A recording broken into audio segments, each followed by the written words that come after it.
చాలామంది పోయిండ్రు. టీఆర్ఎస్ పుట్టినాడు పిడికెడు మందుతోని ప్రారంభం చేశాడు కేసీఆర్ గారు. ఆ రోజు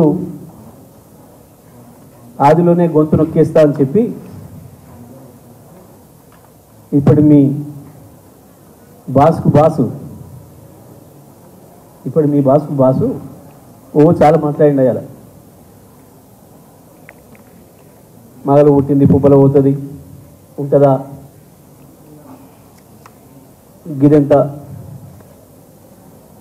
కేసీఆర్ నడుపుతాడా, చాలా మాట్లాడింది. చూస్తుండగానే ఎట్లా లేపాలను తెలంగాణ ఉద్యమాన్ని ప్రజల్లో తీసుకొచ్చిండ్రు. ఆ తర్వాత ఆయన పోయి మీ బాస్ రాజశేఖర రెడ్డి ఆయన వచ్చి కూడా ఖతం చేస్తా అన్నాడు. ఆయనతో కూడా కాలేదు. ఇద్దరు కలిసి కూడా చేసిండ్రు. పైకి రాజకీయ శత్రువులైనా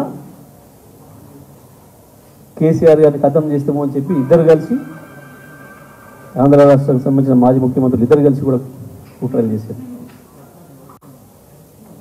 ఎన్నికలలో లోపాయకారిగా ఒప్పందాలు చేసుకొని పనిచేసిండ్రు.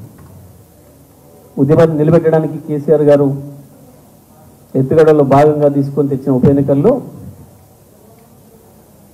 ఎట్లయినా ఏం లేదు, తెలంగాణని ఖతం చేయాలి, తెలంగాణ గొంతు నొక్కేయాలి, తర్వాత నువ్వు వచ్చినా ఏం లేదు నేను వచ్చినా ఏం లేదని చెప్పి కూడా పలుకొని ఇద్దరు ప్రయత్నం చేస్తే కూడా సాధ్యం కాలేదు. మీ ప్రగల్భాలు మాని ప్రజలు అడుగుతున్నది మీ హామీల గురించి, అది చేయండి. హామీలు అడుగుతారు, దీంట్లో నుంచి తప్పించుకోవడం కొరకు చేసే డ్రామాలలో భాగంగా ఇవన్నీ మాట్లాడుతున్నారు. నువ్వు పోయిన రివ్యూ అధికారిక రివ్యూ, దాంట్లో ప్రజలకు చెప్పాల్సింది నువ్వు ఇచ్చిన హామీలని ఎప్పుడు అమలు చేస్తావు, ఏం చేస్తావు.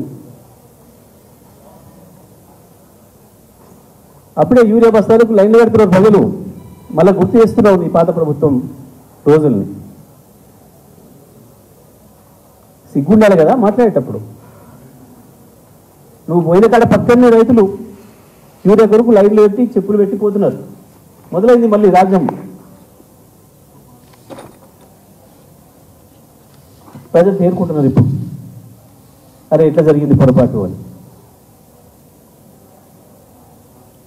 కాలువల నీళ్లు పోయినాయి, కరెంటు పోయింది, రైతులకు మళ్ళీ చెప్పులు లైన్లో పెట్టుకునే దుస్థితి వచ్చింది రోడ్ల బస్తాల కొరకు.